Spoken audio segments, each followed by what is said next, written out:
Hi, Katherine. Hi, how are you doing? I'm good, thanks. How are you? All right, I'm so chuffed at the timing of this because it's Child Safety Week this week. I know. It's really good. I think I did realise that at the time, but it's a while ago I booked it. So yeah, how are you? Definitely take credit for it. I'm well, thank you. Yes, really happy to be seeing you again because I just feel I love our chats. So tell us about Child Safety Week. We'll go and also introduce yourself as well, please. Yeah, sure. So those of you that haven't met me before, I'm Katherine. My background is that I'm a registered paediatric nurse. This year I've been in the NHS 30 years. I trained at Great Ormond Street as a paediatric nurse, and then I moved into paediatric A&E where I continued to work. So I work in a London Paediatric A&E department where I've been for 25 years. I've done various other paediatric nursing jobs, and I'm also a registered health visitor, Maternal Wellbeing Practitioner, and I've got 2 children myself.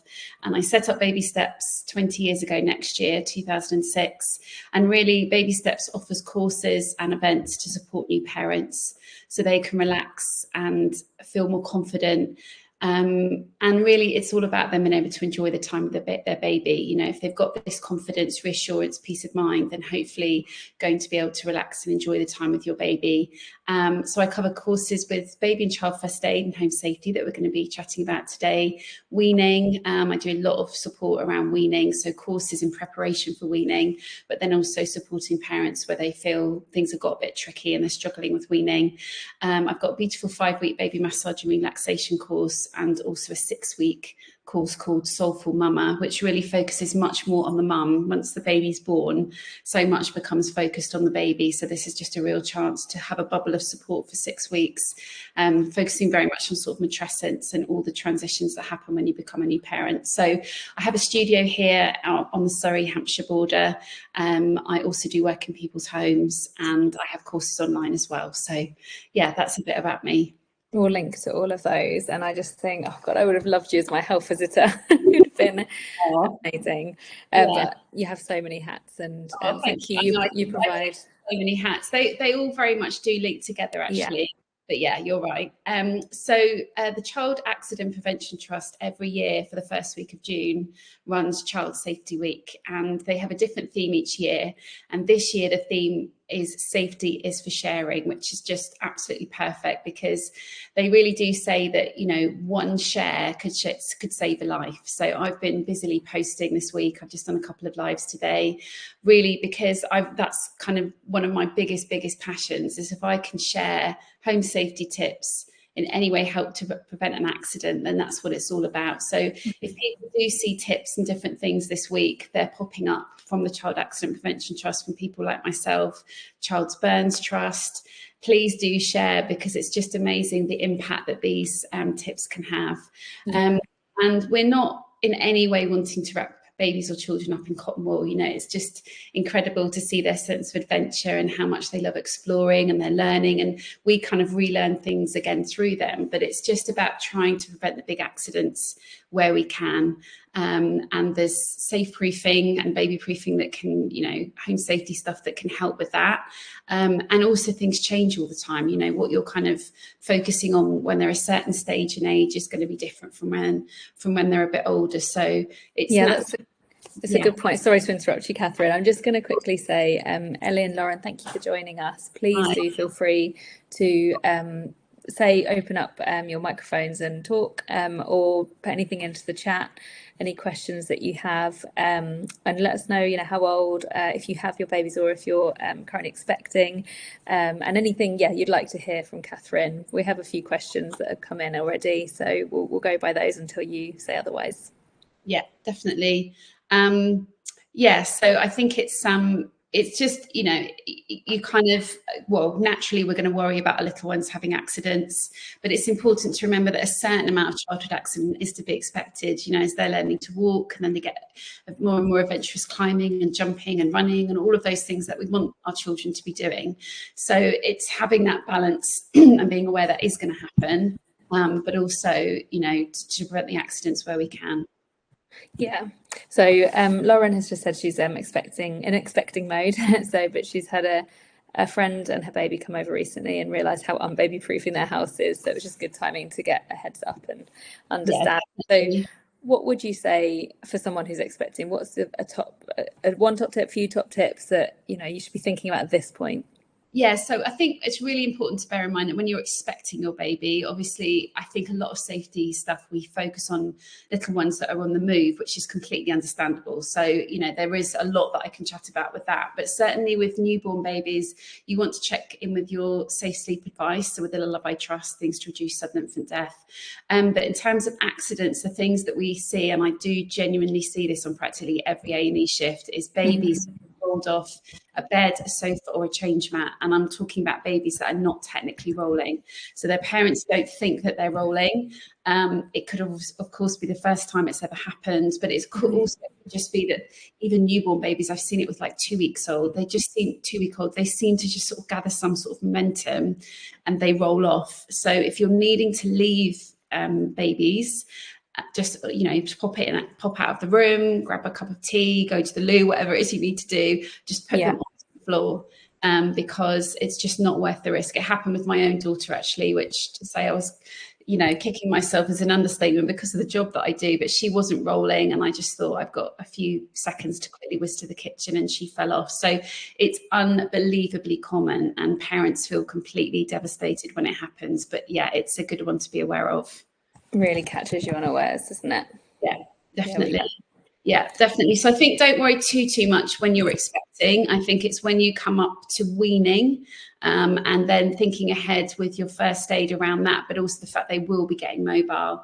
And there's a lot I can share around that. And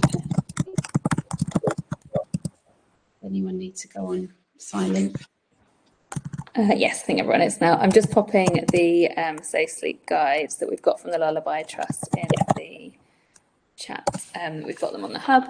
And we'll put them under the video as well, so people can come back after. But yeah, no, that's really helpful, and actually quite nice to think, okay, you can have a heads up and things, but yeah, probably the sleeping is the most important at this point. Yeah, the safe sleep advice. Yeah, really, it's kind of as you're coming up to that 6-month mark, you start to become a bit more aware, because they're starting to get a bit stronger sitting and reaching, rolling, and then of course from that will become their ability to move however they move, bottom shuffle, crawl. And you know, my daughter didn't she didn't crawl for months, but she had arms like Mr. Tickle. She used to be able to reach for things. And I think it is just always genuinely, it's a bit of a cliche, but it's trying to be one step ahead. It's trying to preempt what they might want to get into, and they might be able to reach, and gradually starting to move things higher and higher. But I've got absolutely stacks of safety tips if you want me to share them. Let's go. I thought there was one thing that you were talking about, something kind of catches you unawares, was something I experienced with mine, was when they were in a sling and I was drinking something, and luckily it was cold, but I thought, God, if that had been hot, which I had done before, they reached up and they weren't even grabbing things yet, but they did knock it, and that could have been really severe. Yeah. But thank you so much for bringing that up. Hot drinks are the biggest cause of burns and scalds in children under 5, without a shadow of a doubt. Yeah. The biggest thing I can recommend, and you know, if for expectant parents, this is what would be an amazing gift for parents of children of any age, is a travel cup with a lockable lid. So you have to literally press on that to open it, and actually there's a lock on there at the moment, which means even if I press it, it doesn't come open. And this is a win-win, because as parents, we never get to have a hot tea or coffee in the home. Most burns happen at home, so you can literally use this in your house, but you can use it with your baby in the sling, you can use it with your pushchair, your buggy. We often see burns from the kind of classic, you know, coffee shop cups where the plastic lids have gone on the top. I mean, I've burnt myself on those, but they really, unfortunately, are not very safe with little ones, because you're trying to do quite a lot. You know, babies move spontaneously, you're trying to juggle things, and we see babies, again, right from newborn. I had a dad with a 2-week-old in A&E, and he'd leant to get his coffee while his baby was kind of cuddled here, and the baby did the startle reflex, and the drink spilled, basically. So it was really upsetting for that dad, and it's just so easy for it to happen. It can also be with relatives or friends visiting who maybe put drinks down on a coffee table or a low level that you wouldn't do, because you know they can reach for things. And we see the cascade burns where they can pour hot drinks and hot soup and stuff onto them. So hot drinks is a massive one. They can stay hot enough to burn for potentially 25 minutes, especially with herbal teas and things that don't have milk in. And also their skin is much thinner than ours. So they do burn, bruise and graze more easily. They heal really, really quickly. But there's just something quite distressing about a burn when it happens like that. So a travel cut with a lockable lid is brilliant for on the go, but also in your home. Okay, thank you. So if we go on to the questions, I think we'll probably end up covering a lot of the top tips and things. So are there any safety items that are essential or any that are a waste of money? Yeah, so to start off with the ones that I wouldn't bother with, you do not need to anymore bother with plug socket covers. For a long time now, our plugs in the UK have been so safe. They're really, really not necessary. Modern plug sockets have built-in safety features. They have a shutter mechanism, which prevents access to the live connectors. And the Child Accident Prevention Trust and the Royal Society for Prevention of Accidents in the UK do not recommend that they're used, because actually sometimes when they are used, little ones can take them out and then could put them back in incorrectly. And actually also what happens is if the cover was ever put in wrong, there's live socket, live holes basically. So what it means if they're not put in correctly, obviously it affects the built-in safety mechanisms. So yeah, they're not recommended. So that's something you don't need to worry about. Things that are really good to think about are corners to go on coffee tables. So we see quite a lot of head injuries from coffee tables. You can also put them underneath, the other way round, to go like on a lower corner, such as a kitchen table or kitchen island, but any prominent corners. And you can also get this kind of stuff, well, you can get clear corners as well, but you can also get this stuff in a long reel. So if you had, say, a prominent half of a fireplace, it would be really good to be able to put that on. If that was a bit of a prominent edge, they might trip and fall on. Door stoppers are really good. These go on the side or the top of the doors just to prevent little fingers from getting shut at the door. Once they can crawl, they absolutely love moving around and moving the doors, and unfortunately we do see little fingers getting caught. You can get the cupboard or drawer locks, so you can get ones that screw in, and you can also get the magnetic ones now. These are brilliant, but the things I'm going to mention now, 100% I would put out of reach. So one of the most hazardous places in the house is the cupboard under the kitchen sink. And that's because we've got all of these like gorgeous washing capsules and dishwasher tablets. Dishwasher tablets are highly corrosive. So when they go in the mouth, they start to burn straight away. And these squidgy tablets, we see them multiple times. We've seen them having been crushed and then they squirt into the eye or the mouth. So there's things like that under there. Then you've got all your kind of cleaning products, anything with all these warning messages on, and 20% of children under 5 can undo these clicky lids. So if you've got a bottle of bleach by the loo, that needs to be moved. Right. Yeah, that's not something I knew about the clicky lids. They're child resistant, they're not child proof. So medicines is another one as well. But yeah, with the cupboard under the kitchen sink, for example, we see parents having diligently put on a lock, and then they turn to load up the washing machine or dishwasher, and then that split second when they've gone in to get the tablet and turned around, the little one is then sort of scooted in to be able to open up the cupboard, to be able to reach for these things because the cupboard's open. So as much as possible, the things I'd say to just move out of reach and not rely on a drawer cupboard lock is cleaning products, especially the things under the kitchen sink, any alcohol, cosmetics, essential oils, garden sort of slug pellets, weed killer, and then the big one is medication. We see babies and young toddlers having got hold of a syringe that's been pre-drawn up, ready to give, say in the middle of the night, and they get hold of that. Again, they can potentially open the bottles as well, but also medication like the little tablets. Everything goes into the mouth. So when they're around about 9-10 months, they develop the pincer grip, which is where they can use their thumb and index finger to pick up really small objects, which is super cute for weaning because they really concentrate trying to pick things up.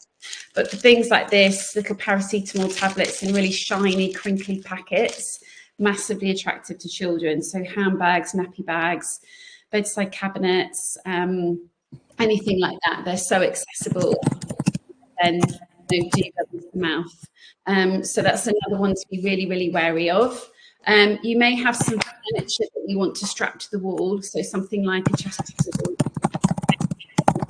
Sorry, What's that noise? Oh, sorry. Is it? Yeah, it was a bit noisy, wasn't it? Let me see. Yeah, it's gone. Okay.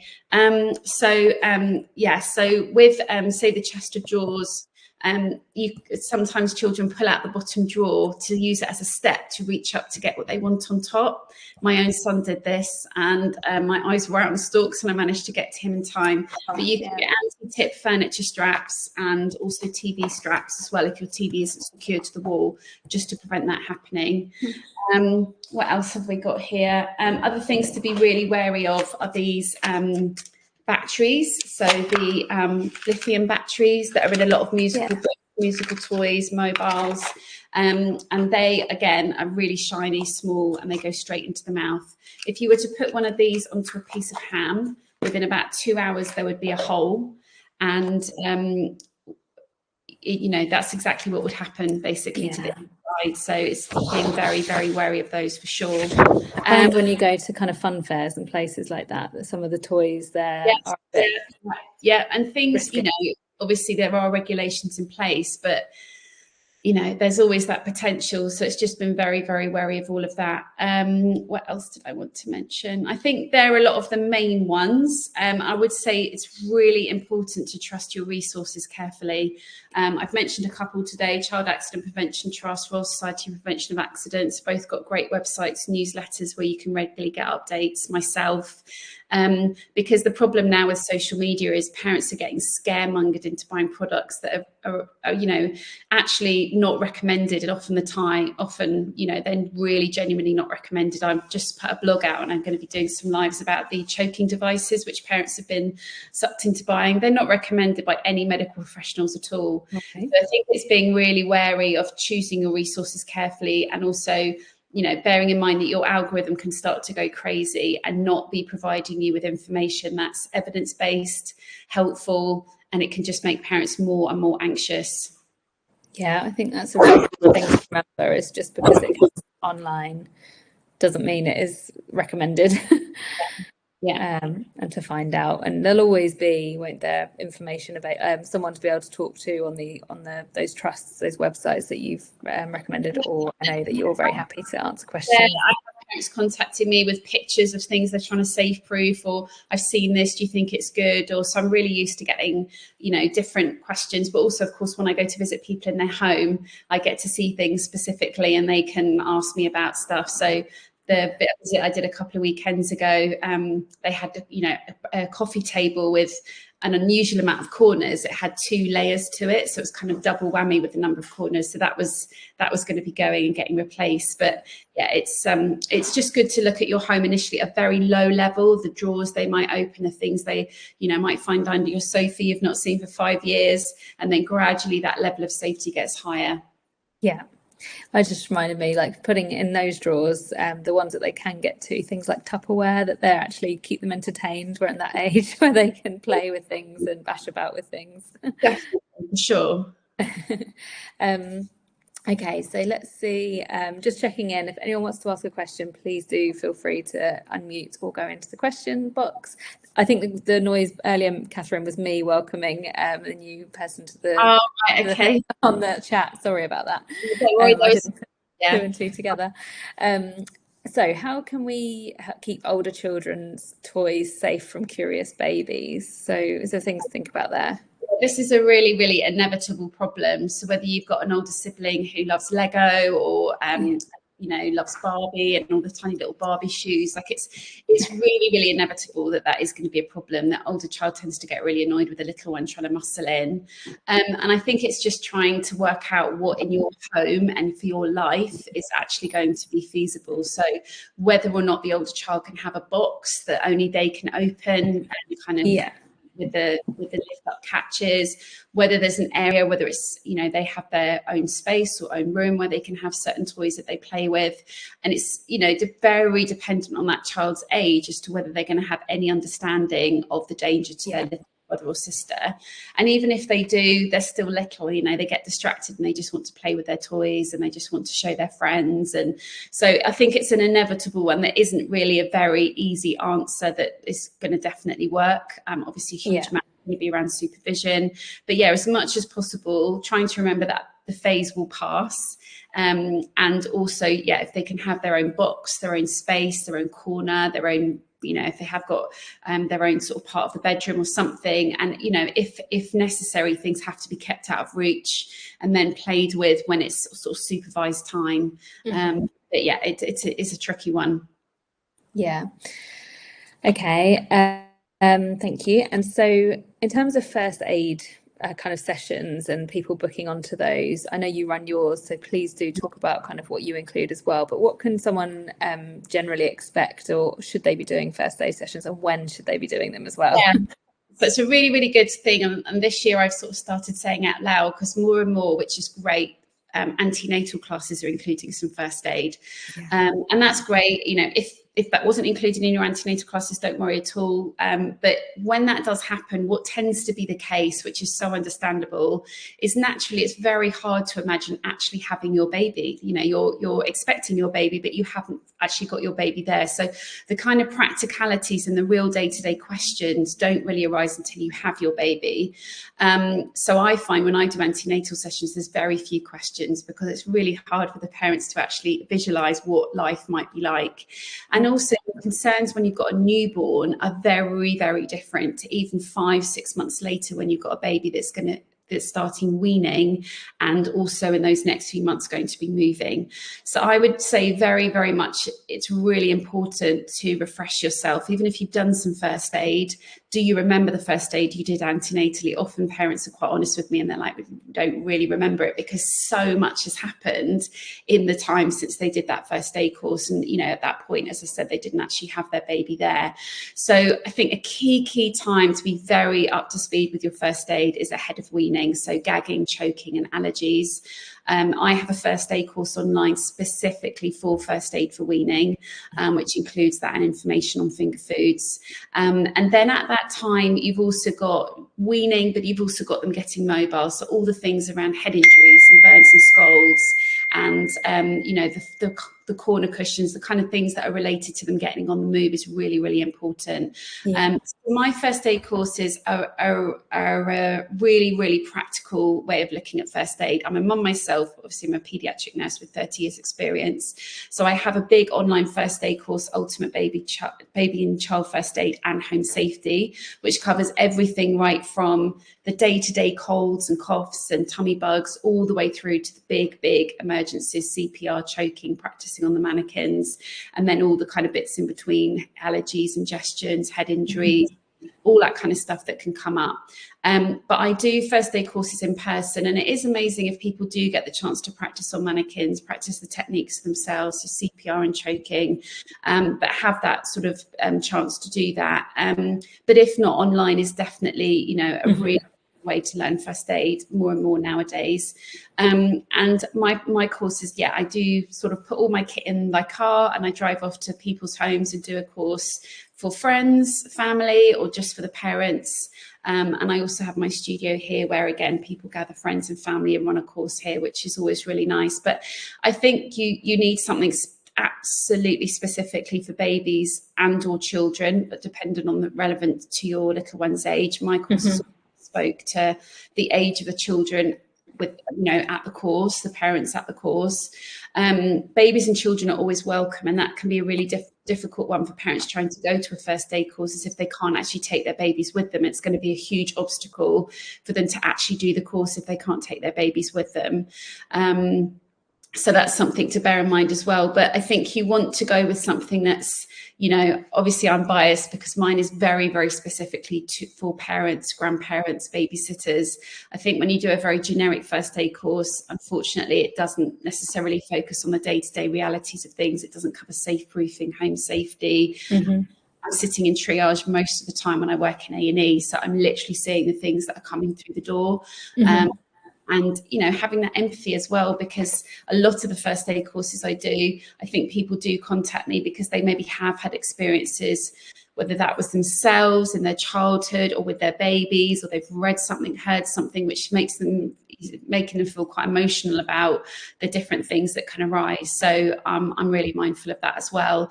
But I have never, ever seen as much anxiety around weaning as there is now, because social media. Once you tap in weaning, the algorithm goes crazy. It's sending, pings up videos of choking, allergic reactions, and a lot of this information is completely not evidence-based.